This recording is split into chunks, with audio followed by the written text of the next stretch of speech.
స్థానిక సంస్థల ఎన్నికల్లో ఇద్దరు పిల్లల నిబంధన ఎత్తివేతకు గ్రీన్ సిగ్నల్ వచ్చింది. పంచాయతీ మున్సిపల్ ఎన్నికల్లో ఇద్దరు పిల్లల నిబంధనను తొలగిస్తూ సీఎం రేవంత్ కేబినెట్ తీసుకున్న నిర్ణయానికి గవర్నర్ జిష్ణుదేవ్ వర్మ సమ్మతి తెలిపారు. గవర్నర్ ఆమోదం లభించినందున న్యాయశాఖ గెజెట్ విడుదల చేసే అవకాశం ఉంది. ఆర్డినెన్స్ తీసుకువచ్చి ఆ తర్వాత చట్ట సవరణ చేసే అవకాశం ఉంది.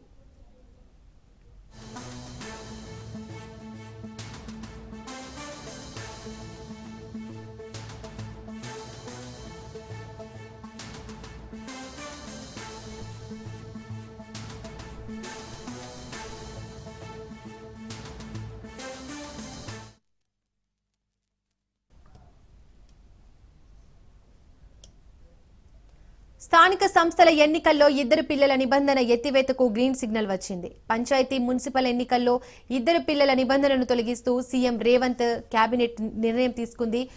గవర్నర్ జిష్ణుదేవ్ వర్మ సమ్మతి తెలిపారు. గవర్నర్ ఆమోదం లభించినందున న్యాయశాఖ గెజెట్ విడుదల చేసే అవకాశం ఉంది. ఆర్డినెన్స్ తీసుకువచ్చి ఆ తర్వాత చట్ట సవరణ చేసే అవకాశం ఉంది.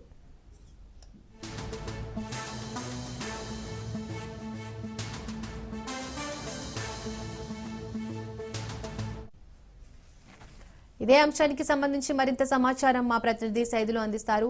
సైదులు, ఇద్దరు పిల్లల నిబంధనకు సంబంధించి డీటెయిల్స్ ఏంటి? దీపిక 1994లో అప్పటి ప్రభుత్వం కుటుంబ నియంత్రణపై అవగాహన కల్పించడానికి ఇద్దరు పిల్లల నిబంధన అమల్లోకి తెచ్చింది. 1994 తర్వాత మూడో సంతానం కలిగిన వారు స్థానిక సంస్థల ఎన్నికల్లో పోటీకి అనర్హులుగా మారారు. అది అందరికీ తెలిసిన విషయం. అయితే తెలంగాణ కేబినెట్ కీలక నిర్ణయం తీసుకుంది. స్థానిక సంస్థల ఎన్నికల్లో పోటీ చేసేందుకు ఉన్నటువంటి ఇద్దరు పిల్లల నిబంధన ఎత్తివేతకు కేబినెట్ ఆమోదం తెలిపి పంచాయతీరాజ్ చట్టం 2018లోని సెక్షన్ 21(3) తొలగించాలని కేబినెట్ నిర్ణయించి పంచాయతీరాజ్ చట్టం 2018లోని సెక్షన్ 21(3)ని సవరించే ఆర్డినెన్స్ పై ఆ శాఖ మంత్రి సీతక్క, ముఖ్యమంత్రి రేవంత్ రెడ్డి సంతకం చేసి కేబినెట్ ఆమోదం పొందిన తర్వాత ఆ యొక్క ఆర్డినెన్స్ ను గవర్నర్ జిష్ణుదేవ్ వర్మ దగ్గరికి పంపించారు. అయితే ఈ రోజు దానికి సంబంధించి గెజిట్ నోటిఫికేషన్ విడుదలయ్యే అవకాశం ఉన్నట్లు కూడా మనకైతే తెలుస్తుంది. స్థానిక సంస్థల ఎన్నికల్లో ఇద్దరు పిల్లల నిబంధన రద్దుకు సంబంధించి రాష్ట్ర ప్రభుత్వం తీసుకున్నటువంటి నిర్ణయం ఏదైతే ఉందో ఆ నిర్ణయానికి సంబంధించి నేడు గెజిట్ విడుదల న్యాయశాఖ చేసే అవకాశం ఉన్న నేపథ్యం. సో ఆర్డినెన్స్ పై సంతకం చేసినటువంటి తెలంగాణ గవర్నర్ స్థానిక సంస్థల్లో పోటీ చేసేందుకు అడ్డుగా ఉన్నటువంటి ఇద్దరు పిల్లల నిబంధనను ప్రభుత్వం తొలగించింది కాబట్టి సో ఇప్పుడు ముగ్గురు పిల్లలున్నా నలుగురు పిల్లలున్నా కూడా స్థానిక సంస్థల్లో పోటీ చేసేందుకు వాళ్ళు అర్హులుగా ఉన్నారు కాబట్టి సో చాలా మంది హర్షం కూడా వ్యక్తం చేస్తున్నటువంటి పరిస్థితి కనిపిస్తుంది. ఎందుకంటే గతంలో ఉన్నటువంటి నిబంధన 1994లో అప్పటి పరిస్థితులకు అనుగుణంగా ఇద్దరు పిల్లలు మాత్రమే ఉండాలి. ముగ్గురు పిల్లలు ఉంటే స్థానిక సంస్థల ఎన్నికల్లో పోటీ చేసేందుకు వారు అనర్హులు అని చెప్పేసి కూడా అప్పటి ప్రభుత్వం నిర్ణయం తీసుకుంది. సో ఇప్పుడు దాన్ని రద్దు చేస్తూ తెలంగాణ రాష్ట్ర ప్రభుత్వం తీసుకున్నటువంటి నిర్ణయం పైన ఈ రోజు గెజెట్ నోటిఫికేషన్ విడుదలవుతుంది. Right Saidulu, thank you.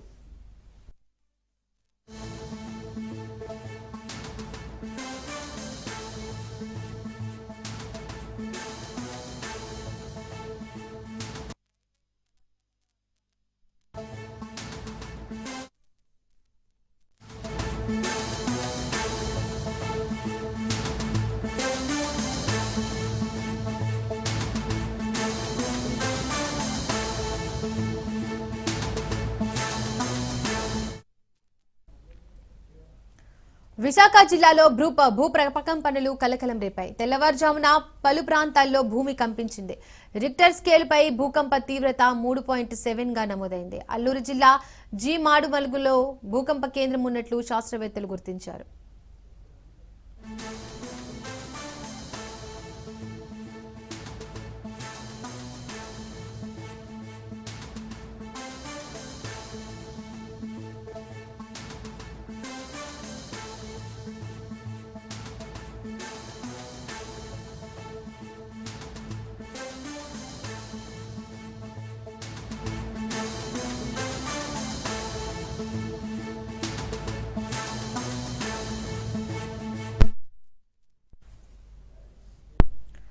Visakha జిల్లాలో భూప్రకంపనలు కలకలం రేపాయి. తెల్లవారుజామున పలు ప్రాంతాల్లో భూమి కంపించింది.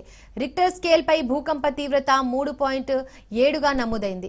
అల్లూరు జిల్లా జి మాడుగులలో భూకంప కేంద్రం ఉన్నట్లు శాస్త్రవేత్తలు గుర్తించారు. దీనికి సంబంధించి మోర్ డీటెయిల్స్ మా ప్రతినిధి నందా లైవ్ ద్వారా అందిస్తారు. Nanda, thank you. ఏదైతే విశాఖ నగరంలోని ఈ యొక్క భూ ప్రకంపనలో దాదాపు తెల్లవారుజామున 4 నుంచి 4:20 మధ్యలోని ఈ యొక్క భూమి కంపించినట్టుగా మనకి సమాచారం అయితే అందుతుంది. ముఖ్యంగా కొన్ని ప్రాంతాల్లో విశాఖపట్నం నగరంలో కీలకంగా ఉన్న సీతమ్మధార, మహారాణిపేట, అలాగే మధురవాడ ఇటువంటి ప్రాంతాల్లో, గాజువాక ఇటువంటి ప్రాంతాల్లో కూడా భూమి బాగా కంపించింది. ఒక్కసారిగా ప్రజలు చాలా వరకు పడుకున్నప్పటికీ కొంత మేరకు ఈ యొక్క భూ ప్రకంపనల నేపథ్యంలో అపార్ట్మెంట్స్ లోని విల్లాస్ లో ఉన్న వాళ్ళైతే ఆ బిల్డింగ్ షేక్ అవుతుంది అని తెలుసుకున్న వారు వెంటనే తమ పిల్లలతోటి, కుటుంబీకులతోటి వెంటనే రోడ్ల మీదకి వచ్చే ప్రయత్నం కూడా చేశారు. అయితే ఇది రెక్టార్ స్కేల్ మీద మనకున్న సమాచారం మేరకు, అలాగే నేషనల్ సిస్మాలజీ డిపార్ట్మెంట్ చెప్పిన దాని ప్రకారం దాదాపు 3.7 రెక్టార్ స్కేల్ మీద ఈ యొక్క శాతం అయితే ఉన్నట్టుగా మనకి తెలుస్తోంది. అయితే ఏదైనప్పటికీ కూడా ఒక్కసారిగా ఇటు కోస్టల్ జిల్లాకి సంబంధించిన విశాఖపట్నంలోని ఇటువంటి భూ ప్రకంపనలు రావడం కొంత మేరకే అధికారులందరూ కూడా ఎప్పటికప్పుడు అప్రమత్తం అయ్యారు. అయితే ఈ యొక్క రెక్టార్ స్కేల్ మీద దాదాపు 3.7% గా ఈ యొక్క స్పీడ్ ఉన్నట్టుగా మనకి తెలుస్తున్న నేపథ్యంలో సిస్మాలజీ డిపార్ట్మెంట్ కి ఇప్పటికే దీనిపైన పరిశోధన చేస్తుంది. అసలు ఇటువంటి ఏదైతే కాస్టల్ కారిడార్ జిల్లాల వైపు ఇటువంటి భూకంపనలు ఎందుకు వచ్చాయి, రావడానికి గల కారణం, అయితే ఇది ఎన్ని మీటర్ల దిగువలోని ఇది వచ్చింది అన్న దానిపైన కూడా ఇప్పటికే పరిశోధనలు అయితే చేస్తున్నారు. అయితే సిస్మాలజీ డిపార్ట్మెంట్ యొక్క అధికారుల యొక్క అధికారిక ప్రకటన మేరకు ఇది 3.7 పైన రెక్టార్ స్కేల్ మీద ఉంది. అలాగే భూమికి దాదాపు 10 కిలోమీటర్ల కింద ఈ యొక్క భూకంపం వెళ్ళినట్టుగా కూడా ఇప్పటికే సిస్మాలజీకి సంబంధించిన శాస్త్రవేత్తలు అయితే కనుగొన్నారు. కొంత మేరకు ఇప్పటికే ప్రజలందరిలో కూడా ఒక భయాందోళన ఉన్నది. ఒక్కసారిగా విశాఖపట్నం నగరంలోని ఇటువంటి భూ ప్రకంపనలు రావడంతో చిన్న పెద్ద అందరూ కూడా తెల్లవారుజామున 4 గంటలు 4:30 మధ్యలోనే రోడ్డు మీదకి రావడం, మళ్ళీ ఒక భూకంపం వస్తుందేమో అన్న భయంతో కూడా ఎప్పటికప్పుడు పోలీస్ శాఖకి అలాగే రెవెన్యూ శాఖ కూడా వీరి సమాచారాలు అయితే అందించారు. వెంటనే అధికారులు కూడా కొంత మేరకు అప్రమత్తం అయ్యి ఎవరైతే నేషనల్ సిస్మాలజీకి సంబంధించిన అధికారులందరితో కూడా మాట్లాడడం కూడా జరిగింది. ఏదేమైనప్పటికీ కూడా అలాగే విశాఖపట్నంలోనే ఉన్న ఏజెన్సీ ప్రాంతం ఏదైతే మాడుగుల అటువంటి ప్రాంతాల్లో కూడా, కొండ ప్రాంతాల్లో, గిరిజన ప్రాంతాల్లో కూడా ఈ యొక్క భూ ప్రకంపనలు వచ్చిన నేపథ్యంలో గిరిజన ప్రాంతాలకి సంబంధించిన ప్రజలందరూ కూడా తీవ్ర భయాందోళనకి లోనయ్యారు. వాళ్ళందరూ కూడా వెంటనే ఇళ్లలో నుంచి బయటకు వచ్చి అక్కడ ఉన్న అధికారులకి ఇది సమాచారం అయితే అందించారు. ఏదేమైనా ఇప్పటికీ కలెక్టరేట్ కి సంబంధించిన ఉన్నతాధికారులందరూ కూడా ఈ యొక్క నేషనల్ సిస్మాలజీ డిపార్ట్మెంట్ కి సంబంధించిన శాస్త్రవేత్తలతో అందరితో మాట్లాడి ఈ యొక్క రెక్టార్ స్కేల్ ఇంత రావడానికి గల కారణం, ఎందువల్ల ఇటువంటి వచ్చాయి, ఇటువంటి రాకుండా ఉండడానికి ఎటువంటి చర్యలు చేపడితే బాగుంటుందో అన్న దానిపైన కూడా ఇప్పటికే సమాలోచనలు చేస్తున్నారు. ఏదేమైనా విశాఖపట్నం నగరంలోని ఈ యొక్క భూకంపాలు వచ్చినప్పటికీ కూడా ఎక్కడా కూడా ఆస్తి నష్టం అనేది కూడా జరగలేదు. ఆస్తి ప్రాణ నష్టాలు ఎక్కడా జరగకపోవడం, అధికారులందరూ కూడా ఊపిరి పీల్చుకున్నారు. కేవలం తెల్లవారుజామున రావడం, ఒక్కసారిగా ప్రజలందరిలోనూ ఉలిక్కిపాటు పడడం, అది నగరంలోనున్న ప్రముఖ ఏరియాల్లో గాజువాక, మహారాణిపేట, సీతమ్మధార ఇటువంటి ప్రాంతాలు అంటే సముద్ర తీరానికి దగ్గరలో ఉన్న ప్రాంతాలన్నింటిలోనూ వచ్చిన నేపథ్యంలో అది ఒక్కసారిగా ప్రజలందరూ ఉలిక్కిపడ్డారు. కానీ అధికారులు ఎప్పటికప్పుడు సమయాన్ని చూపించి ప్రజలకి అందరికీ కూడా ఎప్పటికప్పుడు సమాచారాన్ని అందించారు. ఇటువంటి 3.7 పేరే ఉన్న మేర ఏం పెద్దగా ఆస్తి నష్టాలు ఏమీ జరగలేదు.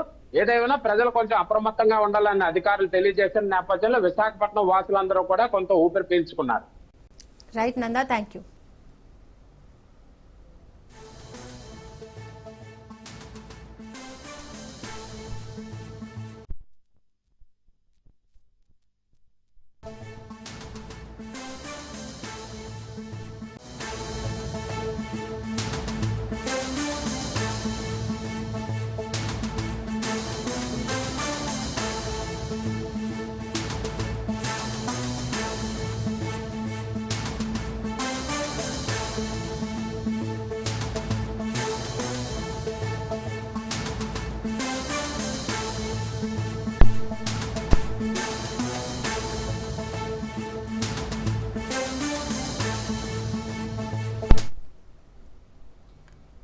తిరువూరు పంచాయతీ టీడీపీ రాష్ట్ర నాయకత్వం వద్దకు చేరింది. నేడు క్రమశిక్షణ కమిటీ ముందుకు కొలికపూడి కేశినేని చిన్ని రానున్నారు. వివాదంపై టీడీపీ క్రమశిక్షణ కమిటీ వివరణ తీసుకోనుంది. తిరువూరు నియోజకవర్గంలో ఎంపీ చిన్ని జోక్యంపై కొలికపూడి శ్రీనివాస్ అసంతృప్తి వ్యక్తం చేశారు. ఎంపీ కేశినేని చిన్నిపై ఎమ్మెల్యే కొలికపూడి తీవ్ర స్థాయిలో విమర్శలు చేశారు. వైసీపీ నేతలకు ఎమ్మెల్యేకు సత్సంబంధాలు ఉన్నాయని కేశినేని ఆరోపించారు. మరోవైపు ఇద్దరు నేతలతో మంత్రి నారా లోకేష్ మాట్లాడే అవకాశం ఉంది.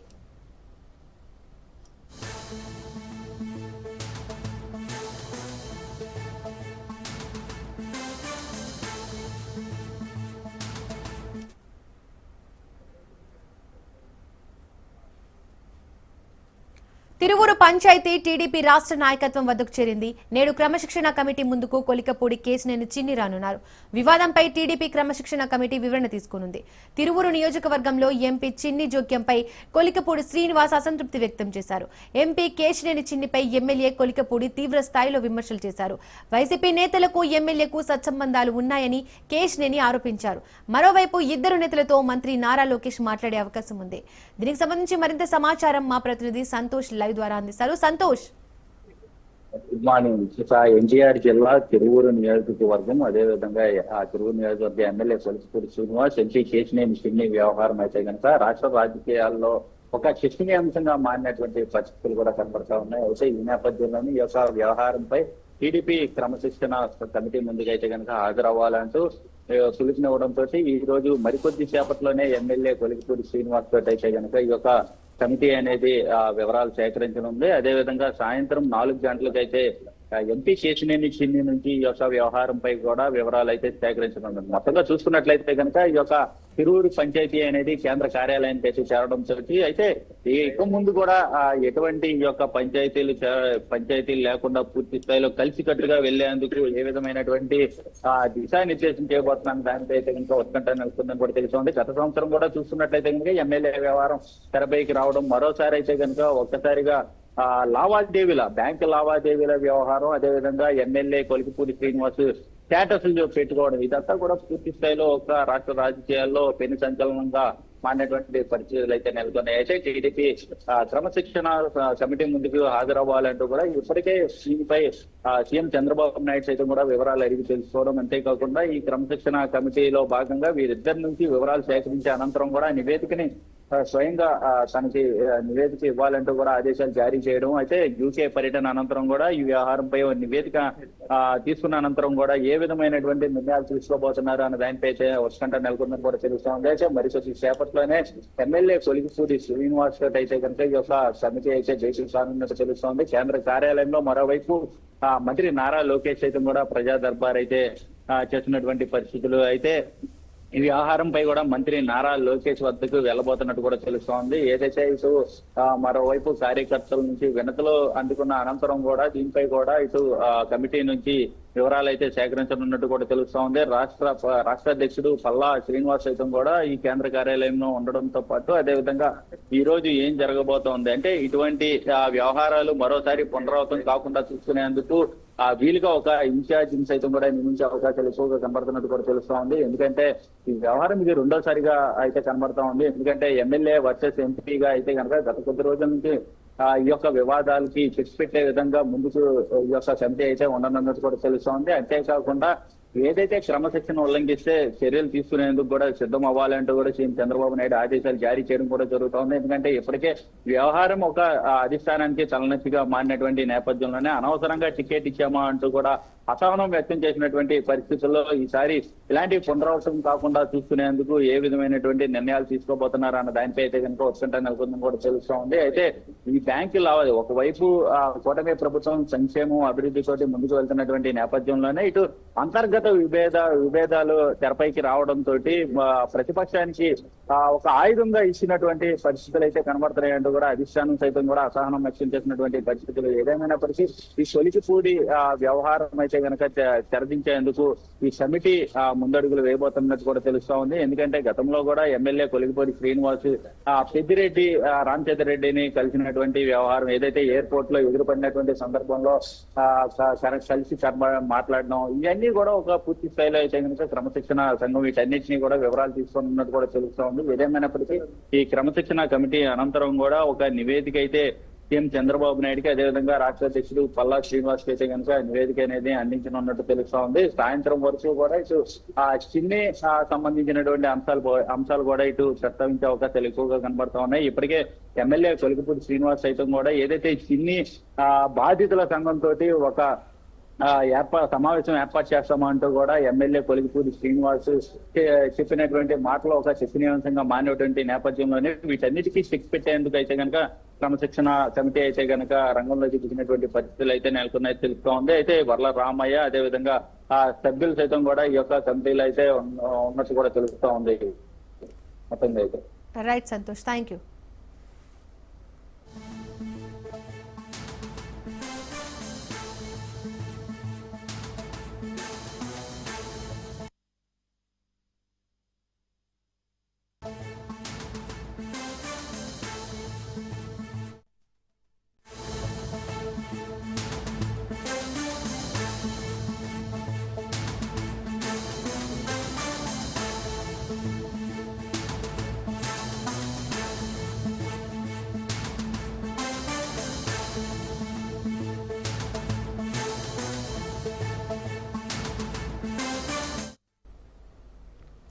ఇవాళ మోంతా తుఫాన్ ప్రభావిత ప్రాంతాల్లో మాజీ సీఎం వైఎస్ జగన్ పర్యటించనున్నారు. దెబ్బతిన్న పంటలను పరిశీలించి రైతులను పరామర్శించనున్నారు. మరోవైపు వైసీపీ అధినేత జగన్ పర్యటనపై ప్రభుత్వం ఆంక్షలు విధించింది. వైఎస్ జగన్ ను కలవకుండా రైతులపై ఆంక్షలు విధిస్తోంది. జనాన్ని రాకుండా అడ్డుకోవడానికి వందల మంది పోలీసులు మోహరించారు. తుఫాన్ కారణంగా దెబ్బతిన్న పంటలను పరిశీలించి రైతులతో ఆయన మాట్లాడనున్నారు. రామరాజుపాలెం, ఆకుమర్రు, సీతారామపురం, ఎస్ఎన్ గొల్లపాలెంలోని మాత్రమే పర్యటించాలంటూ పోలీసులు షరతులు విధించారు. కేవలం 500 మంది, 10 వాహనాలకు మాత్రమే అనుమతి అంటూ ఆంక్షలు పెట్టారు. ద్విచక్ర వాహనాలకు ఎలాంటి అనుమతి లేదంటూ ఆంక్షలు విధించిన పోలీసులు వైఎస్ జగన్ పర్యటనకు రావద్దంటూ వైసీపీ నాయకులకు నోటీసులు జారీ చేశారు. మాజీ ఎమ్మెల్యేలు, మండల, గ్రామ నాయకులకు నోటీసులు ఇచ్చారు.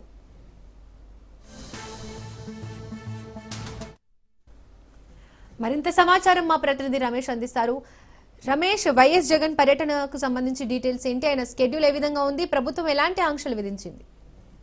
దీపిక, మాజీ ముఖ్యమంత్రి జగన్మోహన్ రెడ్డి ఈ రోజు మోందా తుఫాన్ కారణంగా నష్టపోయినటువంటి రైతులను పరామర్శించేందుకు కృష్ణా జిల్లా పడన నియోజకవర్గంలో పర్యటించబోతూ ఉన్నారు. ఈ కొద్దిసేపు క్రితమైన తాడేపల్లి నివాసం నుంచి బయలుదేరారు. ప్రస్తుతం విజయవాడ సిటీలో జగన్మోహన్ రెడ్డి పర్యటన కొనసాగుతూ ఉంది. జగన్మోహన్ రెడ్డి పర్యటన నేపథ్యంలో పెద్ద ఎత్తున వైఎస్ఆర్ కాంగ్రెస్ పార్టీ కార్యకర్తలు, నేతలు కూడా జగన్మోహన్ రెడ్డికి భారీగా స్వాగతం పలుకుతూ ఉన్నారు. జగన్మోహన్ రెడ్డి పర్యటనలో పాల్గొనేందుకు పెద్ద ఎత్తున వైసీపీ కార్యకర్తలు, నేతలు కూడా తరలి వస్తూ ఉన్నారు. మోందా తుఫాన్ కారణంగా రాష్ట్ర వ్యాప్తంగా రైతులు పెద్ద ఎత్తున నష్టపోయారు. చాలా వరకు పంటలు కూడా దెబ్బతిన్నటువంటి పరిస్థితి కూడా ఉంది.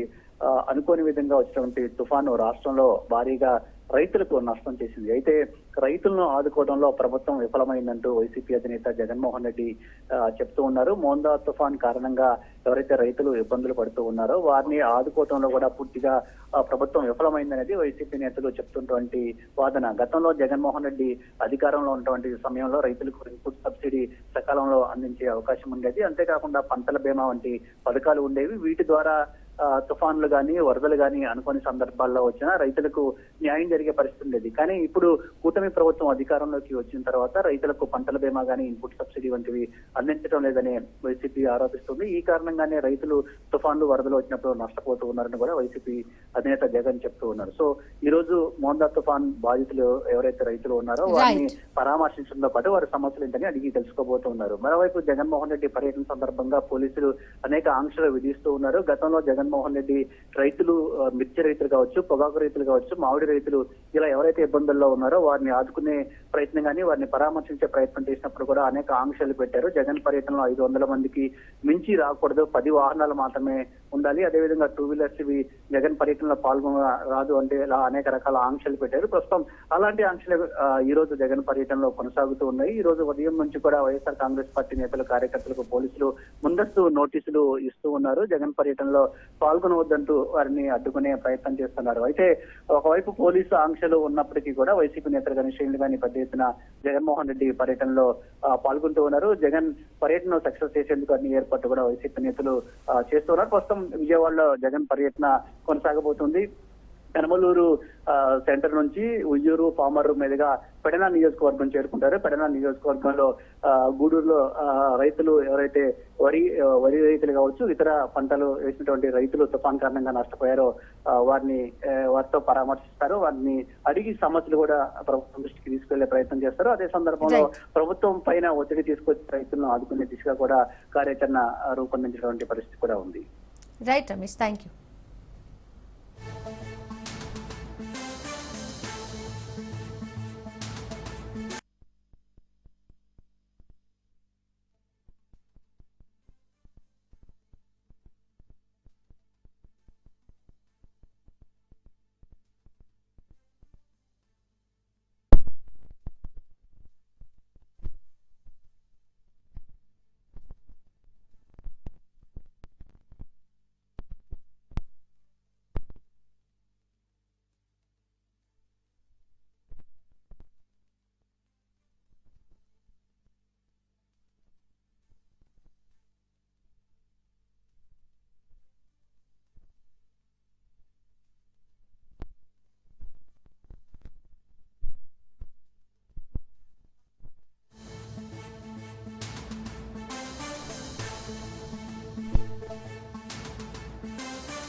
జోగి రమేష్ ను కస్టడీకి కోరుతూ ఎక్సైజ్ శాఖ పిటిషన్ దాఖలు చేసింది. జోగి రమేష్ ను 10 రోజుల కస్టడీకి కోరింది. జోగి రమేష్ తో పాటు జోగి రామును కస్టడీకి ఇవ్వాలని అధికారులు పిటిషన్ వేశారు. ఎక్సైజ్ శాఖ పిటిషన్ ను ఇవాళ విజయవాడ కోర్టు విచారించనుంది. నకిలీ మద్యం కేసులో జోగి రమేష్ ఆయన సోదరుడు రాము అరెస్ట్ అయ్యారు.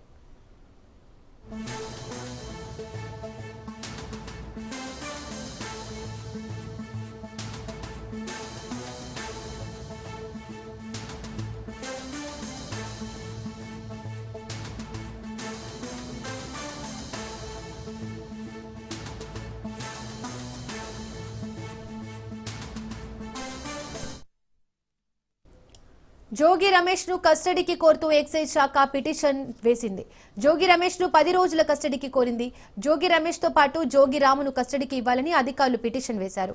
ఎక్సైజ్ శాఖ పిటిషన్ ను ఇవాళ విజయవాడ కోర్టు విచారించనుంది. నకిలీ మద్యం కేసులో జోగి రమేష్ ఆయన సోదరుడు రాము అరెస్ట్ అయ్యారు.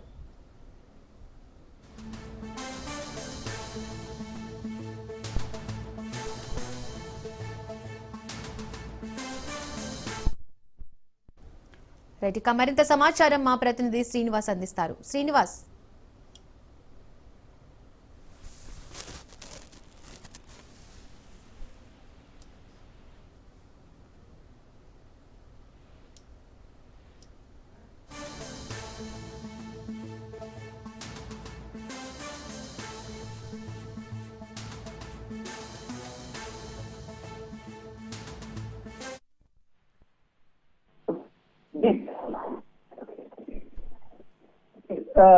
జోగి రమేష్ 2 రోజుల క్రితం కల్తీ మద్యం కేసులో అరెస్ట్ అవ్వడం జరిగింది. అయితే దీనికి సంబంధించి పూర్తి స్థాయిలో మన జరిగినటువంటి విచారణలో పూర్తి కాలేదనే నేపథ్యంలో అంటే 24 గంటల్లో అరెస్ట్ చేయాలనే ఒక నిబంధనతో జోగి రమేష్ ని అరెస్ట్ చేయడం జరిగింది. అయితే జోగి రమేష్ విచారణ ఇంకా పూర్తి కాలేదు. అట్లాగే అతని తమ్ముడు జోగి రాము విచారణ కూడా పూర్తి కావాల్సిన అవసరం ఉందని కూడా కోర్టు న్యాయస్థానంలో నిన్న సిట్ అధికారులు పిటిషన్ దాఖలు చేయడం జరిగింది. ఈ పిటిషన్ కి సంబంధించి ఈ రోజు విచారణ అంటే 6వ తారీఖు ఈ విచారణను 6వ తారీఖు వాయిదా వేయడం జరిగింది. 6వ తారీఖు విచారణ అనంతరం కూడా న్యాయస్థానం ఏ విధంగా నిర్ణయం తీసుకుంటుందనే కోణంలో మనకు తెలియాల్సి ఉంది. అట్లాగే ఈ కేసుకు సంబంధించి నిందితులు ఎవరైతే ఉన్నారో 9 మంది నిందితులు కూడా ఈ బెయిల్ పిటిషన్ వేయడం జరిగింది. దానికి సంబంధించినటువంటి విచారణ కూడా 6వ తారీఖు వాయిదా వేయడం జరిగింది. ఇదంతా ఉంటే మరోవైపు ఏ18 ఏ19 జోగి రమేష్ అంటే జోగి రాము కాదా ఏ19 20 అక్యూజ్డ్ 20కి సంబంధించినటువంటి మా విజయవాడ నియోజకవర్గానికి సంబంధించినటువంటి కొటారి మనోజ్ అనే వ్యక్తిని కూడా కీలక పాత్ర ఉందని కూడా సిట్ దర్యాప్తులో తేలింది. అతను కూడా ఇప్పటికే అదుపులోకి తీసుకున్నట్టు తెలుస్తా ఉంది. అయితే అతనికి అనారోగ్య కారణాల వల్ల ఒక ప్రైవేటు ఆసుపత్రిలో విజయవాడలో చికిత్స అందిస్తున్నట్లు అతనికి నోటీసులు ఇచ్చినట్లు కూడా తెలుస్తా ఉంది. అయితే అతను కూడా అదుపులోకి తీసుకుంటే ఈ కేసుకు సంబంధించి మరిన్ని వివరాలు వచ్చే అవకాశాలు కూడా కనిపిస్తా ఉంది. అయితే ప్రస్తుతం అయితే జోగి రమేష్ కస్టడీ పిటిషన్ మాత్రం ఈ నెల 6వ తారీఖు వాయిదా వేసిన నేపథ్యంలో న్యాయస్థానం తీసుకున్నటువంటి నిర్వాదనలో అంటే జోగి రమేష్ తరపు న్యాయవాది అట్లాగే ప్రభుత్వం వైపు నుంచి న్యాయవాది వినిపించినటువంటి వాదనలో 6వ తారీఖు.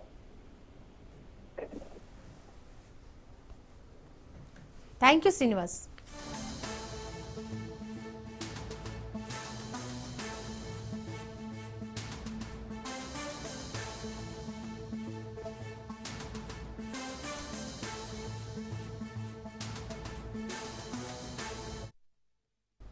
కృష్ణా జిల్లాకు వైసీపీ అధినేత మాజీ సీఎం జగన్ బయలుదేరారు. మోంతా తుఫాన్ ప్రభావిత ప్రాంతాల్లో మాజీ సీఎం వైఎస్ జగన్ పర్యటించనున్నారు. దెబ్బతిన్న పంటలను పరిశీలించి రైతులను పరామర్శించనున్నారు. మరోవైపు వైసీపీ అధినేత జగన్ పర్యటనపై ప్రభుత్వం ఆంక్షలు విధించింది. తుఫాన్ కారణంగా దెబ్బతిన్న పంటలను పరిశీలించి రైతులతో ఆయన మాట్లాడనున్నారు. రామరాజుపాలెం, ఆకుమర్రు, సీతారామపురం, ఎస్ఎన్ గొల్లపాలెంలో మాత్రమే పర్యటించాలంటూ పోలీసులు షరతులు విధించారు.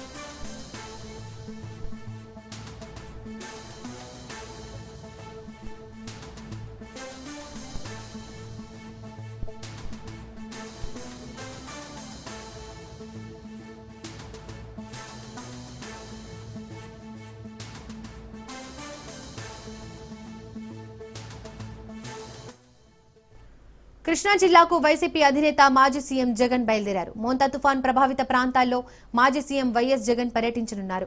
దెబ్బతిన్న పంటలను పరిశీలించి రైతులను పరామర్శించనున్నారు. మరోవైపు వైసీపీ అధినేత జగన్ పర్యటనపై ప్రభుత్వం ఆంక్షలు విధించింది.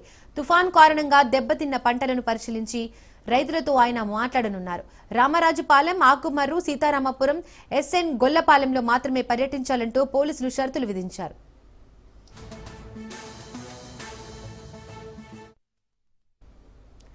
ఇక మరింత సమాచారం మా ప్రతినిధి రమేష్ అందిస్తారు.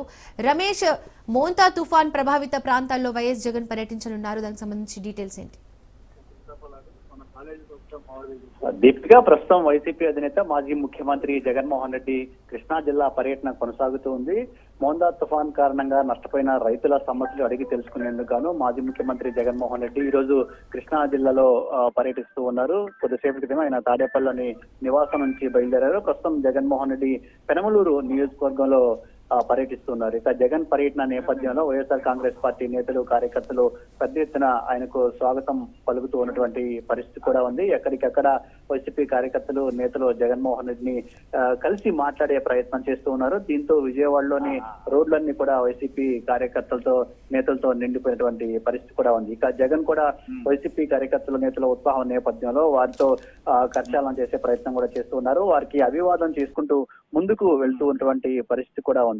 ఇటీవల మోందా తుఫాన్ కారణంగా రాష్ట్ర వ్యాప్తంగా పెద్ద ఎత్తున వర్షాలు కురిశాయి. పలు ప్రాంతాల్లో వరదలు కూడా వచ్చాయి. దీంతో పంటలకు తీవ్ర నష్టం వాటిల్లింది. ముఖ్యంగా ఇటు కృష్ణా, గుంటూరు జిల్లాతో పాటు నెల్లూరు, ప్రకాశం జిల్లాలో, ఉభయ గోదావరి జిల్లాలు, ఇలా చాలా జిల్లాల్లో తీవ్రంగా పంటల నష్టం జరిగినటువంటి పరిస్థితి ఉంది. ప్రభుత్వమే దాదాపు 5,000 కోట్లకు పైగా నష్టం జరిగినట్టు అంచనా కూడా వేస్తుంది. అయితే అంతకు మించి పంట నష్టం కానీ, ఆస్తి నష్టం కానీ ఎక్కువగా ఉండే అవకాశం ఉందని తెలుస్తుంది. ఇక రైతులు ఎవరైతే తుఫాన్ వల్ల నష్టపోయారో వారిని పరామర్శించడం, వారి సమస్యలు తెలుసుకోవడం, ఆ సమస్యలను ప్రభుత్వం దృష్టికి తీసుకువెళ్లి ప్రభుత్వం కూడా రైతులను ఆదుకునే దిశగా ప్రభుత్వంపై ఒత్తిడి తీసుకొచ్చే ప్రయత్నం కూడా జగన్మోహన్ రెడ్డి చేస్తూ ఉన్నారు. అందులో భాగంగానే ఈ పర్యటన కొనసాగుతున్నటువంటి పరిస్థితి ఉంది. ప్రస్తుతం పెనమలూరులో కూడా పెద్ద ఎత్తున వైసీపీ కార్యకర్తలు జగన్మోహన్ రెడ్డికి స్వాగతం పలికేందుకు తరలి కూడా వస్తున్నారు. దీంతో పర్యటన కొంత స్లోగా కొనసాగుతూ ఉన్న పరిస్థితి కూడా ఉంది. ఇక జగన్ పర్యటన నేపథ్యంలో పోలీసులు కొన్ని ఆంక్షలు కూడా విధిస్తూ ఉన్నారు. గతంలో ఏదైతే జగన్ పర్యటన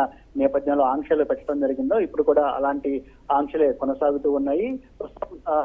ఎవరైతే జగన్ పర్యటనకు రావాలనుకుంటున్నారో వాళ్ళు కేవలం 500 మందికి మాత్రమే అనుమతిస్తాము. జగన్ కాన్వాయ్లో 10 వాహనాలకు మాత్రమే అనుమతిస్తాము. అలాగే 2 వీలర్స్ వాహనాలు పర్యటనలో పాల్గొనేందుకు అవకాశం లేదని కూడా చెప్తున్నారు. ఉదయం 9 గంటల నుంచి మధ్యాహ్నం 2 గంటల వరకు మాత్రమే జగన్ పర్యటన కొనసాగాలని కూడా ఆంక్షలు పెట్టడం జరిగింది. ఇక పర్యటన సందర్భంగా ట్రాఫిక్ కి అంతరాయం కలిగించకూడదు. అంతరాయం కలిగిస్తే దానికి వైఎస్ఆర్ కాంగ్రెస్ పార్టీ బాధ్యత వహించాల్సి ఉంటుందంటూ కూడా పోలీసులు హెచ్చరికలు జారీ చేస్తున్నటువంటి పరిస్థితి కూడా ఉంది. ఇక పెనమలూరు నియోజకవర్గంలో కూడా కేవలం కొన్ని ప్రాంతాల్లో మాత్రమే జగన్ పర్యటించాలంటూ కూడా పోలీసులు ఆంక్షలు విధించినటువంటి పరిస్థితి కూడా ఉంది. పెనమలూరు నియోజకవర్గం గూడూరులో జగన్ పర్యటించాలని నిర్ణయించినప్పటికీ ఆ పర్యటన బదులు వేరే మార్గాల్లో పర్యటన చేపట్టాలని కూడా సూచిస్తూ ఉన్న పరిస్థితి కూడా ఉంది. పోలీసులు ఆంక్షల మధ్య జగన్ పర్యటన అయితే కొనసాగుతుంది. ఒకవైపు ఎన్ని ఆంక్షలు పెట్టినప్పటికీ కూడా వైసీపీ కార్యకర్తలు మాత్రం జగన్ పర్యటన సక్సెస్ చేసేందుకు భారీ ఎత్తున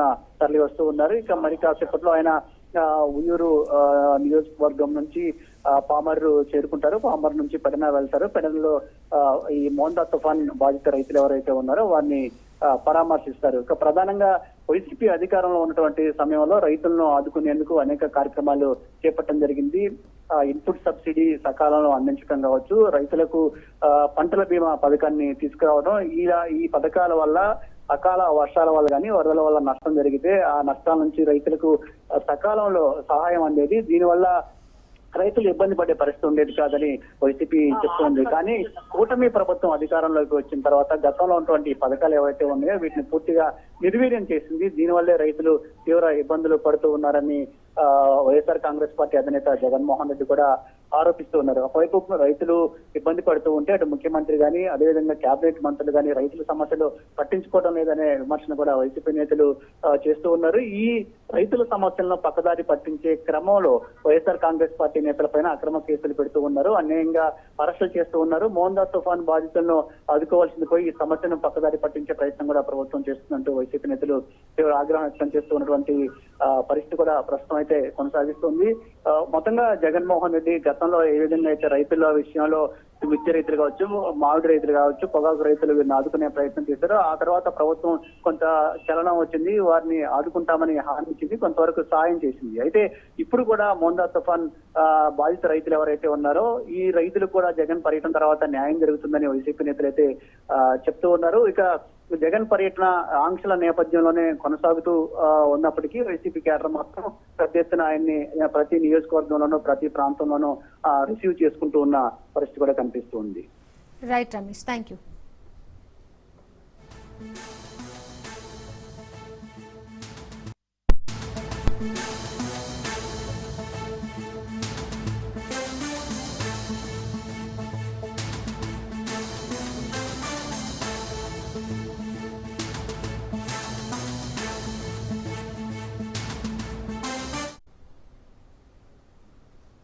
హైదరాబాద్ లో డ్రగ్స్ పార్టీ భగ్నమైంది. గచ్చిబౌలిలో ఎస్ఎం లగ్జరీ గెస్ట్ రూమ్ పై పోలీసులు దాడులు చేశారు. 12 మందిని అదుపులోకి తీసుకున్నారు. 31.2 గ్రాముల MDMA, 3 గ్రాముల గంజాయిని సీజ్ చేశారు. డ్రగ్స్ సరఫరా చేసిన ఆఫ్రికన్ పరారయ్యాడు. పోలీసులు అదుపులో ఐటీ ఉద్యోగులు, డీజే ప్లేయర్లు ఉన్నారు.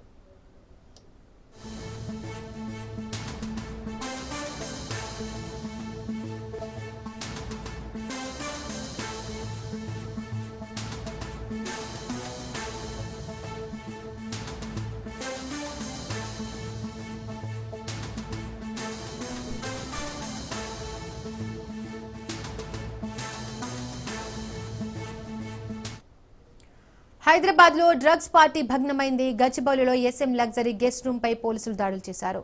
12 మందిని అదుపులోకి తీసుకున్నారు. 31.2 గ్రాముల MDMA, 3 గ్రాముల గంజాయిని సీజ్ చేశారు. డ్రగ్స్ సరఫరా చేసిన ఆఫ్రికన్ పరారయ్యారు. పోలీసుల అదుపులో ఐటీ ఉద్యోగులు, డీజే ప్లేయర్లు ఉన్నారు. మరింత సమాచారం మా ప్రతినిధి రత్నకుమార్ అందిస్తారు. రత్నకుమార్, డ్రగ్స్ పార్టీకి సంబంధించి డీటెయిల్స్ ఏంటి? అక్కడ ఎంతమంది ఉన్నారు? ఎవరు పోలీసుల అదుపులో ఉన్నారు? గచ్చిబౌలిలో మరోసారి డ్రగ్స్ పార్టీని భగ్నం చేశారు ఎస్ఓటి పోలీసులు. ఓలివింగ్ గెస్ట్ రూమ్ లో జరుగుతున్నటువంటి డ్రగ్ పార్టీని పక్కా సమాచారంతో రైడ్ చేసి ఆ పార్టీని బస్ట్ చేసినటువంటి పరిస్థితి కనిపించింది. డ్రగ్స్ పార్టీ చేసుకుంటున్నటువంటి 12 మందిని అదుపులోకి తీసుకొని అరెస్ట్ చేసింది ఎస్ఓటి టీం. కర్ణాటక నుంచి డ్రగ్స్ తెచ్చి హైదరాబాదు యువకులకు అమ్ముతున్నట్లు కూడా స్మగ్లర్స్ సంబంధించినటువంటి ఆసుకి అనేది ఐడెంటిఫై చేశారు. ఆ తర్వాత రైడ్ చేసి వాళ్ళందరినీ కూడా పట్టుకొని అరెస్ట్ చేయడం జరిగింది. ఇందులో ముఖ్యంగా డ్రగ్స్ సప్లై చేస్తున్నటువంటి గుత్తా తేజకృష్ణతో పాటు మరొక నైజీరియన్ ను అరెస్ట్ చేశారు. కోలివింగ్ గెస్ట్ రూమ్స్ లో డ్రగ్స్ పార్టీ చేసుకుంటారు. మొత్తం 12 మంది పార్టీ చేసుకుంటూ ఉండగా పట్టుబడినటువంటి పరిస్థితి కనిపించింది. ఇక ఈ డ్రగ్స్ పార్టీలో మాదక ద్రవ్యాలకు సంబంధించి MDMA తో పాటు గంజాయిని సైతం పెద్ద మొత్తంలో సీజ్ చేయడం జరిగింది.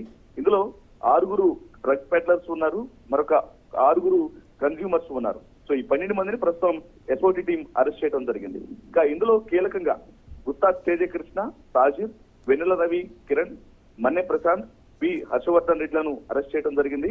ఇంకా వీరితో పాటు పక్కనాటి లోకేష్ రెడ్డి, విష్ణువర్ధన్, కార్లపొడి వెస్లీ సుజీత్, గుండపోయిన నాగార్జున తదితరులను ఎస్ఓటి పోలీసులు అరెస్ట్ చేశారు. ఇంకా వీరితో పాటు మేకల గౌతమ్, గుట్టక సతీష్ రెడ్లను అరెస్ట్ చేసినట్లు కూడా ఎస్ఓటి టీమ్స్ కన్ఫర్మ్ చేయడం జరిగింది. మొత్తానికి హైదరాబాద్ లో మరొకసారి ఇటు ఐటీ క్యారిడర్లలో ఉన్నటువంటి ఇటీవల కాలంలో ఎక్కువగా ఇటు కోలివింగ్స్ అనేవి కోలివింగ్లలో జరుగుతున్న అక్రమాలకు సంబంధించి కూడా అనేక ఘటనలు అనేవి వెలుగులోకి వస్తూ ఉన్నాయి. అలాగే పేయింగ్ గెస్ట్ రూమ్లలో ఇటువంటి డ్రగ్స్ పార్టీలు అనేవి ముఖ్యంగా అశ్లీలత, అసభ్యత చోటు చేసుకున్నటువంటి యొక్క కోలివింగ్లు అలాగే గెస్ట్ రూమ్లలోనే ఈ యొక్క డ్రగ్స్ పార్టీలు చేసుకున్నట్లు కూడా ఐడెంటిఫై చేయడం జరిగింది. సో వీటన్నిటికీ సంబంధించి కూడా ప్రధానంగా గత కొంతకాలం నుంచి వచ్చినటువంటి ఇన్ఫర్మేషన్ ప్రకారం దీని మీద పక్కగా సమాచారం తెలుసుకున్న తర్వాత నిన్న పోలీసులు ఎస్ఓటి పోలీసులు రైడ్ చేసి అక్కడ ఉన్నటువంటి గంజాయి అలాగే డ్రగ్స్ ను సీజ్ చేసి ఎవరైతే ఇందులో డ్రగ్స్ పెడ్లర్ గా ఉన్నటువంటి వ్యక్తులను అలాగే కన్స్యూమర్స్ ను కూడా అరెస్ట్ చేసి అదుపులోకి తీసుకున్నట్లు తెలుస్తోంది. Right Ratna, thank you.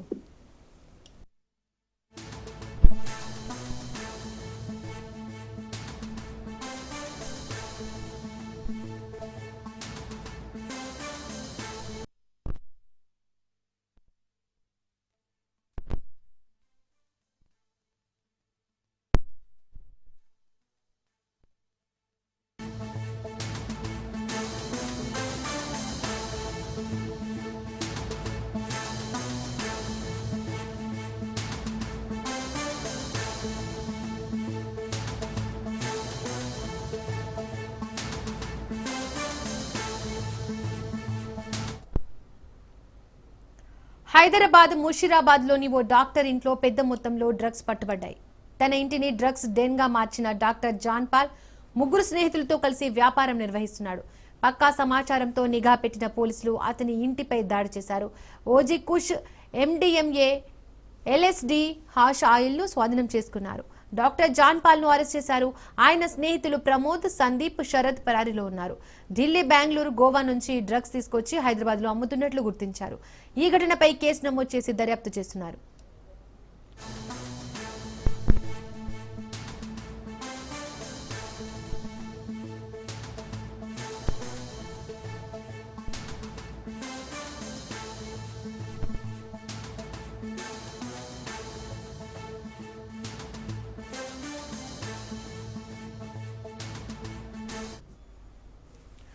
Hyderabad Musheerabad లోని ఓ డాక్టర్ ఇంట్లో పెద్ద మొత్తంలో డ్రగ్స్ పట్టుబడ్డాయి. తన ఇంటిని డ్రగ్స్ డెన్ గా మార్చిన డాక్టర్ జాన్ పాల్ ముగ్గురు స్నేహితులతో కలిసి వ్యాపారం నిర్వహిస్తున్నాడు. పక్కా సమాచారంతో నిఘా పెట్టిన పోలీసులు అతని ఇంటిపై దాడి చేశారు. ఓజీ కుష్, MDMA, LSD హాష్ ఆయిల్ ను స్వాధీనం చేసుకున్నారు. డాక్టర్ జాన్ పాల్ ను అరెస్ట్ చేశారు. ఆయన స్నేహితులు ప్రమోద్, సందీప్, శరత్ పరారీలో ఉన్నారు. ఢిల్లీ, బెంగళూరు, గోవా నుంచి డ్రగ్స్ తీసుకొచ్చి హైదరాబాద్ లో అమ్ముతున్నట్లు గుర్తించారు. ఈ ఘటనపై కేసు నమోదు చేసి దర్యాప్తు చేస్తున్నారు.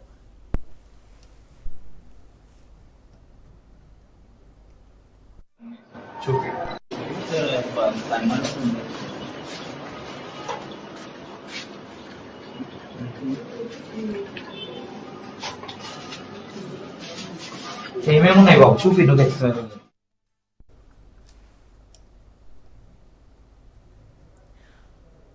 ఐటీ కారిడార్ నుంచి ముషీరాబాద్ వరకు మత్తు ముఠాల చాప కింద నీరులా విస్తరిస్తోంది. గచ్చిబౌలిలో డ్రగ్స్ పట్టుబడగా ముషీరాబాద్ లో మరో షాక్ కలిగించే న్యూస్ బయటకు వచ్చింది. ఈసారి పట్టుబడింది సాధారణ వ్యక్తి కాదు, ఒక వైద్యుడి నుంచి డ్రగ్స్ పట్టుకున్నారు. ఆసుపత్రి గోడల మధ్య వైద్యం చేయాల్సిన వైద్యుడు ఇప్పుడు మత్తు వ్యాపారం చేస్తున్నాడు. పోలీసులు ముషీరాబాద్ లోని ఒక వైద్యుడి ఇంట్లో దాడి చేసి భారీగా డ్రగ్స్ స్వాధీనం చేసుకున్నారు. వైద్యుడే నేరుగా డ్రగ్స్ కొనుగోలు చేసి ప్రత్యేక క్లయింట్లకి ఎరవేసినట్టు పోలీసులు అనుమానిస్తున్నారు. 6 రకాల డ్రగ్స్ ను పోలీసులు పట్టుకున్నారు. ఢిల్లీ, బెంగళూరు, గోవా నుంచి డ్రగ్స్ తెచ్చి హైదరాబాద్ వ్యాప్తంగా అమ్ముతున్న వైద్యుడు వైద్యం కంటే డ్రగ్స్ ఇవ్వడంపైనే ఫోకసా అనే ప్రశ్న ఇప్పుడు మొత్తం నగరంలో చర్చనీయాంశమైంది. ఈ వైద్యుడు ఎవరి కోసం మత్తు సరఫరా చేశాడు? ఐటీ కారిడార్లో పట్టుబడ్డ ముఠాతో లింకులున్నాయా, లేక మరొక కొత్త నెట్వర్క్ ఇది గేట్వేనా? పోలీసులు ఇప్పుడు ఈ వైద్యుడి క్లయింట్ లిస్ట్ ను స్కాన్ చేస్తున్నారు. అందులో ఉన్న పేర్లు బయటపడ్డాకే ఈ నగర మత్తు మ్యాప్ అసలు రూపం బయటపడనుంది. మత్తు మందు ఓవైపు ఐటీ సర్కిల్ కి చేరుతుంటే మరోవైపు విద్యావంతులు, వైద్యుల లాంటి వారే డ్రగ్స్ దందా పెంచుతున్న వాస్తవం నగరాన్ని కుదిపిస్తోంది.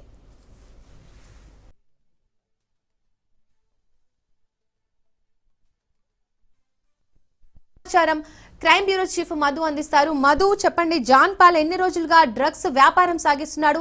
ఈ వ్యాపారం వెనుక ఎంతమంది ఉన్నారు? పోలీసులు అదుపులో ఎవరెవరున్నారు? డీటెయిల్స్ ఏంటి?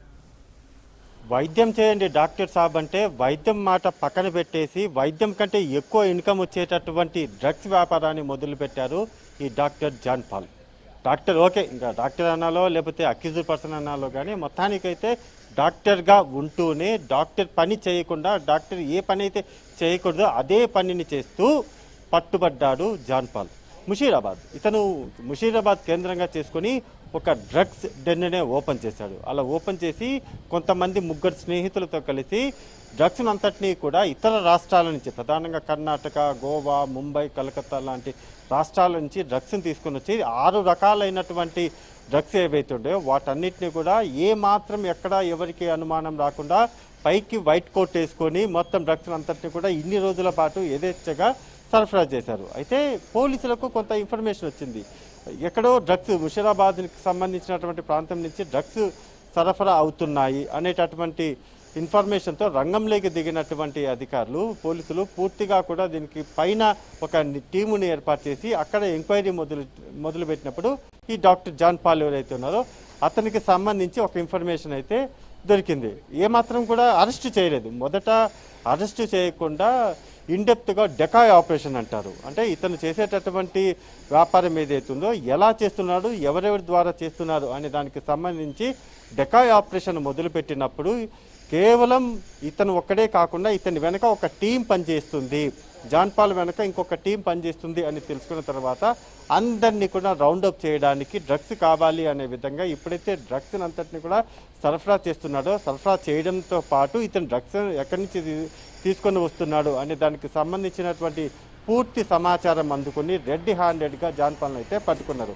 అయితే ఇప్పుడు జాన్ పాల్ గత కొంతకాలం నుంచి చేస్తున్నటువంటి ఈ డ్రగ్స్ ఏవైతే ఉన్నాయో దీని బిహైండ్ ఉన్నటువంటి అంటే ఇతర రాష్ట్రాల నుంచి డ్రగ్స్ ఏదైతే తీసుకొని వస్తున్నారో ఆ ముఠా కోసం ఇప్పుడు ఆ డ్రగ్స్ను ఆ టీం ఎవరైతే ఉన్నారో ఆ ముఠా కోసం ఇప్పుడు ప్రత్యేక టీములు కూడా ఇతర రాష్ట్రాలకు వెళ్ళబోతున్నాయి. ఖచ్చితంగా బాడీ రాకెట్ ఒక డాక్టర్ వృత్తిలో ఉంటూ కూడా, ఒక వైద్యుడి వృత్తిలో ఉంటూ కూడా జాన్ పాల్ చేస్తున్నటువంటి ఈ మొత్తం వ్యవహారం ఏదైతే ఉందో ఈ ముఠాకు సంబంధించినటువంటి ఇన్ఫర్మేషన్ అంతటిని కూడా ఒక చిన్న ఇన్ఫర్మేషన్ అంటే ఒక కీలకమైనటువంటి సమాచారంతోనే ఇప్పుడు స్పెషల్ టీం అయితే ఈ మొత్తం టీం అందరినీ కూడా అరెస్ట్ చేయడం జరిగింది. రైట్ నౌ ఇన్వెస్టిగేషన్ ఇంకా కొనసాగుతున్నటువంటి దర్యాప్తులో అత్యంత కీలకమైనటువంటి అంటే డ్రగ్స్కి సంబంధించినటువంటి 6 రకాలు మామూలుగా అయితే ఏదో 1-2 దొరుకుతాయి, కానీ ఇతని దగ్గర మాత్రము 6 రకాల డ్రగ్స్ పట్టుబడ్డాయి. కాబట్టి చాలా పెద్ద గ్యాంగే ఒక టీంని ఒక డెన్ ఏర్పాటు చేసి మరి ఇదంతా కూడా జరుపుతున్నారంటే ఇన్ని వరకు ఇప్పటి వరకు కూడా ఎన్ని కోట్ల వ్యాపారం చేశాడు, ఎవరెవరికి సరఫరా చేశారు, అందులోనూ ఇతను ఒక వైద్యుడి కాబట్టి ఎవరైనా ఇతని లిస్టులో వీవీఐపీలు అంటే సినిమా ఇండస్ట్రీకి సంబంధించి కావచ్చు లేకపోతే ఇతర రంగాలకు సంబంధించినటువంటి వారు ఎవరైనా ఉన్నారా అనే కోణంలో కూడా ఇప్పుడు బయటికి రావాలి. దర్యాప్తు మొదలైంది కాబట్టి అతని డైరీలో అంటే అతని మైండ్లో ఎవరెవరికి ఇప్పటి వరకు సరఫరా చేసింది, ఎంత సరఫరా చేసింది, ఏ మేరకు ఎంత అమౌంట్కు అమ్మకాలు జరిపింది అనే దాని మీద అయితే ప్రస్తుతం ఇన్వెస్టిగేషన్ మొదలుపెట్టింది. ఖచ్చితంగా కొంతమంది వీఐపీలు కూడా ఈ డాక్టర్ లిస్టులో ఏమైనా ఉన్నారా అనే అనుమానాలు కూడా లేకపోలేదు. దీపిక, మధు, హైదరాబాద్లో ఈ డాక్టర్ డ్రగ్స్ వ్యాపారం చేస్తున్నారనే సమాచారం ఎలా బయటపడింది? అంటే ఇక్కడ ఒకటి మామూలుగా అయితే హైదరాబాద్ కావచ్చు సరౌండింగ్ ప్లేసెస్ ఏవైనా సరే డ్రగ్స్ ఎక్కడైనా సరే అమ్మకాలు జరుపుతూ ఉన్నప్పుడు పోలీసులకు డెకాయ్ ఆపరేషన్ చేస్తారు. వాళ్లకు గతంలో పట్టుబడినటువంటి ఎవరైతే అక్యూజ్డ్ పర్సన్స్ ఉంటారో అంటే డ్రగ్స్ సరఫరా చేసేటటువంటి వారు ఎవరైతే ఉంటారో లేకపోతే కొనుగోలు చేసేటటువంటి వారు ఎవరైతే ఉన్నారో వాళ్ళని పట్టుకోవడం ద్వారా చైన్ లింక్ అంటారు దీన్ని. ఒకరి తర్వాత ఒకరిని పట్టుకోవడం దీన్నంతా చైన్ లింక్ అంటారు. ఆ చైన్ లింక్లో భాగంగానే ప్రస్తుతం ఇప్పుడు పట్టుబడినటువంటి జాన్ పాల్ డాక్టర్ ఎవరైతే ఉన్నారో ఇతను ఇప్పటి వరకు కూడా సరఫరా చేసినటువంటి వాళ్ళలో ఎవరో ఒకరు ఖచ్చితంగా డ్రగ్స్ తీసుకున్నటువంటి ఇతని దగ్గర నుంచి కొనుగోలు చేసినటువంటి వారు ఎవరైతే ఉంటారో వాళ్ళు ఇచ్చేటటువంటి ఇన్ఫర్మేషనే ఉంటుంది. లేదా పోలీసులకు కొంతమంది నిఘా పెడతారు. పోలీసులు స్పెషల్ టీమ్స్ ఏవైతే ఉన్నాయో వాళ్ళంతా కూడా నిఘా పెట్టి ఎక్కడి నుంచి డ్రగ్స్ వస్తున్నాయి, ఎక్కడికి వెళ్తున్నాయి, కర్ణాటక నుంచి వచ్చినటువంటి డ్రగ్స్ హైదరాబాద్కి రావడం, హైదరాబాద్కి వచ్చినటువంటి డ్రగ్స్ ఎక్కడికి వెళ్తున్నాయి అనే దాని మీద చైన్ లింక్గా వాళ్ళంతా కూడా డెకాయ్ ఆపరేషన్ చేస్తూ ఉంటారు. అలా చేసేటటువంటి ఈ ఆపరేషన్లు కూడా ఇప్పుడు డాక్టర్ పట్టుబడ్డారు. ఇక్కడ పట్టుబడినటువంటి డాక్టర్ ఒకటే కాదు, తవ్వుతే దీని మొత్తం డ్రగ్స్కి సంబంధించినటువంటి కొనుగోలు కావచ్చు లేకపోతే అమ్మకాలు కావచ్చు, వీటన్నిటి వెనక కూడా బీవీఐపీలు చాలా పెద్ద సమాజంలో పైకి మాత్రం చాలా పెద్దగా ఉంటూ ఏమాత్రం కూడా పైకి అనుమానం రానటువంటి అనేక మంది ఉన్నారు. కానీ దొరుకుతారు. ఈ కాస్త లేట్ అయినా సరే ఏదో ఒక రోజు అయితే దొరుకుతారు. ఇప్పుడు డాక్టర్ ఎలాగైతే జాన్ పాల్ పట్టుబడ్డారో ఇతను ఏ వైద్యం చేస్తూనే ఆ వైద్యం కోసం వచ్చేటటువంటి వారికి ఈ డ్రగ్స్ని ఏమన్నా అలవాటు చేశాడా, లేకపోతే ఇతను సపరేట్గా కూడా ఉదయం అంతా కూడా వైద్యం చేయడము, సాయంత్రం పూట ఈ డ్రగ్స్ అమ్మకాలు చేయడం అంటే కేవలం జస్ట్ బికాస్ ఆఫ్ డ్రగ్స్ ఎందుకు అమ్మకాలు చేస్తారు, డ్రగ్స్ ఎందుకు ఎంత రిస్క్ అయినా సరే డ్రగ్స్ ఎందుకు అమ్మకాలు చేస్తారంటే జస్ట్ మనీ కోసము.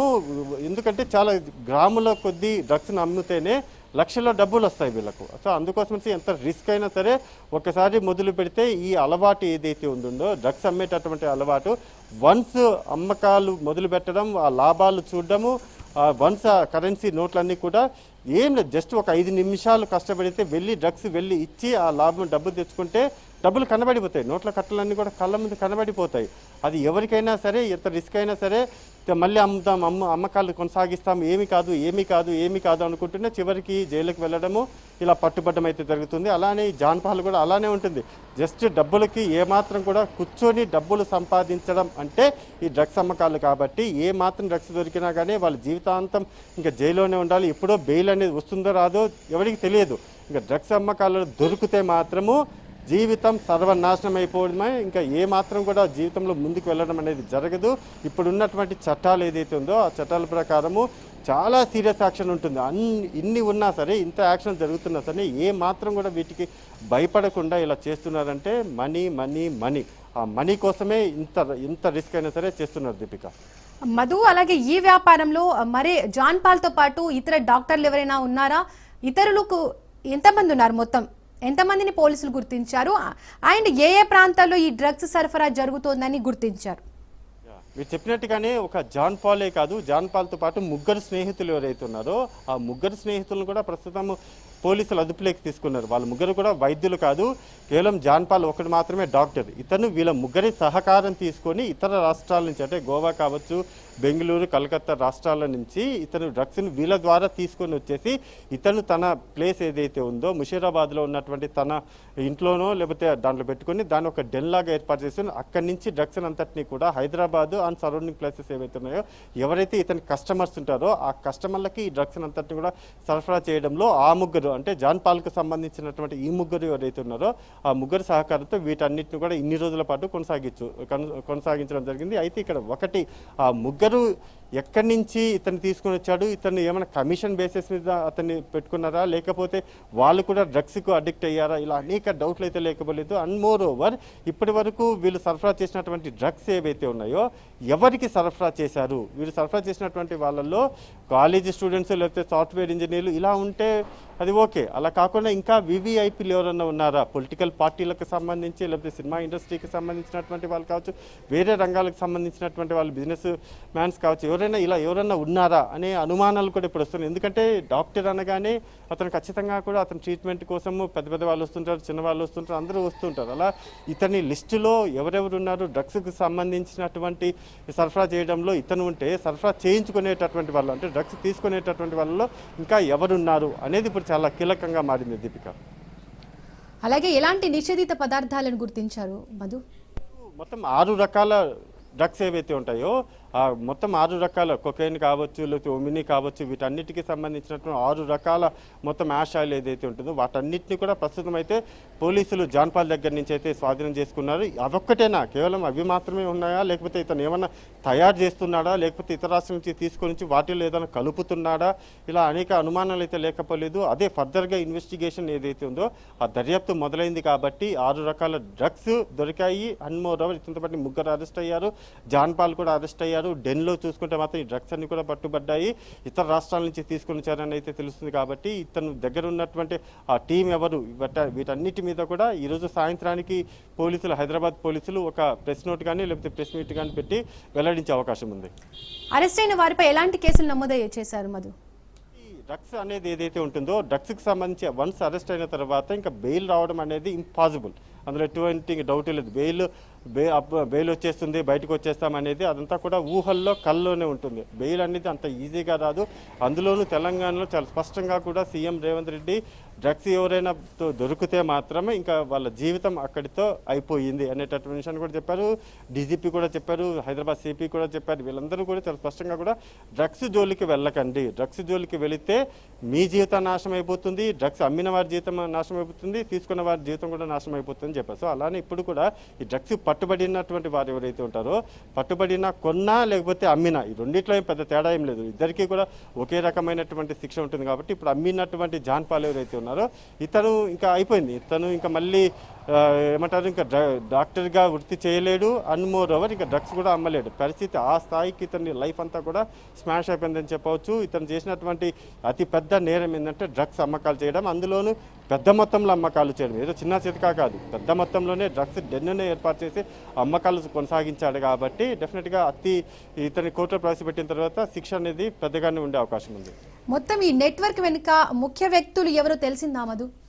అంటే ఈ డ్రగ్స్కి సంబంధించినటువంటి డాన్ ఎవరైతే ఉన్నారో, అంటే ఇదంతా కూడా ఒక టీమ్ ఆఫ్ మెంబర్స్ ఉంటుంది. టీమ్ ఆఫ్ మెంబర్స్ అంతా కూడా ఎలా పనిచేస్తారంటే వాళ్ళందరూ కూడా జాయింట్ చైన్ లింక్ లాగా పెట్టుకొని ఒకరి మీదనే ఎప్పుడు కూడా డిపెండ్ అయ్యారు. ఒకరి మీదనే డిపెండ్ అయితే ఖచ్చితంగా కూడా వాళ్ళ అరెస్ట్ అనేది ఏదైతే ఉందో వన్స్ అరెస్ట్ అయిపోతే ఇంకా మిగతా అంతా కూడా నెట్వర్క్ అంతా కూడా కట్ అయిపోతుంది. ఇలా హైదరాబాద్లో ఒక 10 మందిని లేకపోతే బెంగళూరులో ఒక 10 మందిని ఇదంతా కూడా చైన్ లింక్ లాగా పెట్టుకొని మొత్తం డ్రగ్స్ దందానంతటిని కూడా కొనసాగిస్తుంటారు. అలా హైదరాబాద్లో వన్ ఆఫ్ ద మెంబర్ ఎవరైనా ఉంటారు, అది కూడా జాన్పాల్ ఉండొచ్చు. ఉండొచ్చు. గతంలో మనం కూడా చూసాము, ప్రతి చోట కూడా సరౌండింగ్ ప్లేసెస్ ఏవైతే ఉంటాయో, హైదరాబాద్ చుట్టుపక్కల శివారు ప్రాంతాలు ఏవైతే ఉంటాయో అక్కడ ఈ డ్రగ్స్ అమ్మకాలు అనేవి ఎక్కువగా కొనసాగడము, అక్కడే ఎక్కువగా రేవ్ పార్టీలు ఏవైతున్నాయో అక్కడ ఈ డ్రగ్స్ అన్నింటినీ కూడా తీసుకొని వస్తున్నారు. అలానే ఇప్పుడు కూడా దొరికినటువంటి వాళ్ళు జాన్పల్లి ఎక్కడికెక్కడికి డ్రగ్స్ని సరఫరా చేశారు అనేది కూడా చాలా కీలకం. కాబట్టి ఇప్పుడు సరఫరా చేసినటువంటి ఈ డ్రగ్స్లో ఎవరున్నారు, ఇతను వెనక ఉన్నటువంటి టీం ఎవరు, ఆ గ్యాంగ్ అంతా కూడా ఎక్కడి నుంచి ఆపరేట్ చేస్తుంది అనే దాని మీదనే ప్రస్తుతం పోలీసులు, హైదరాబాద్ పోలీసులు దృష్టి పెట్టారు. కాబట్టి వారిని కూడా అదుపులోకి తీసుకుంటే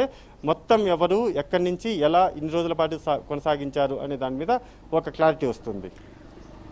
మధు, ఈ ఘటనలో వైద్యుడు కూడా నిందితుడుగా ఉన్నాడు కాబట్టి వైద్య శాఖ ఎలాంటి చర్యలు తీసుకునే అవకాశం ఉంది? అంటే ఇక్కడ ఒకటి, ఇప్పుడు వన్స్ ఆల్రెడీ ఒక డాక్టర్ డ్రగ్స్ సరఫరా చేస్తూ పట్టుబడ్డాం. ఒక డాక్టర్ డ్రగ్స్ సరఫరా చేస్తూ పట్టుబడితే ఇంకా డాక్టర్ అతనికి ఉన్నటువంటి ఆ వృత్తి ఏదైతే ఉందో, ఆ డిగ్రీ ఏదైతే ఉందో అది వెళ్ళిపోతుంది. అందులో ఎటువంటి డౌట్ లేదు. ఖచ్చితంగా అక్యూజ్డ్ అయ్యారు. డాక్టర్గా ఉంటూ డ్రగ్స్ అంతటినీ కూడా సరఫరా చేశారు. సరఫరా చేయడంతో పాటు జైలు కూడా వెళ్ళాడు. జైలుకు ఇతని శిక్ష కూడా పడుతుంది. కాబట్టి ఇతని మీద, ఇతనికి ఉన్నటువంటి అతని పేరు డాక్టర్ జాన్ పాల్ ఏదైతే ఉందో, కేవలం ఇకపైన డాక్టర్ జాన్ పాల్ అయితే ఉండదు. కేవలం జాన్ పాల్ అక్యూజ్డ్ మాత్రమే ఉంటుంది. పేరు ముందు ఉన్నటువంటి డాక్టర్ అనేది వెళ్ళిపోతుంది. జాన్ పాల్ అక్యూజ్డ్ అనేది మాత్రమే మిగులుతుంది. Right Madhu, thank you.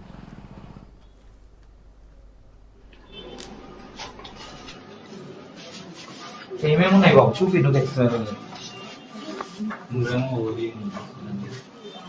OG ఎంత ఉంది? ఓజీ హాఫ్ పౌండ్స్ అంటే 14 గ్రామ్స్. 14 grams sir. ఇదే కదా ఓజీ? అదే OG sir. Ganja, hybrid ganja. Yes sir. Sir అది మరి ఇందులో ఏమో మెత్తు, ఇంకో ఇదేమో meth sir. Cocaine, meth and cocaine ఉంది సార్. మెత్తు సార్ అది. MDMA sir. Okay. White colour ఇంకొక ఐటమ్ ఉంటుంది సార్, అది కోక్. కోక్ కూడా ఉందా? ఇదేనా? అది కోక్. ఇది కోకా? Yes sir. ఓకే. ఇవన్నీ అంటే రోల్ అంటే స్మోక్ చేయడానికి అందులో పేపర్స్. ఇదే అలౌట్ ఉందా? ఓకే. ఇదేంటిది బాబు? ఇవి టిహెచ్సి గమ్మీస్ సార్. గమ్మీస్ ఏమంటారు వీటిని? THC gummies. THC gummies. Okay. దేంతో ఉంటుంది బాబు అది? సార్ అవి నేను 25. ఇవి ఇవి papers, LSD papers. LSD papers. 4, 8, 10. అందులో అవి వేరే సేమ్ ఎల్ఎస్డి పేపర్స్ కానీ డిఫరెంట్. ఎన్ని ఉన్నాయి? 2? ఒకటి. ఒకటి.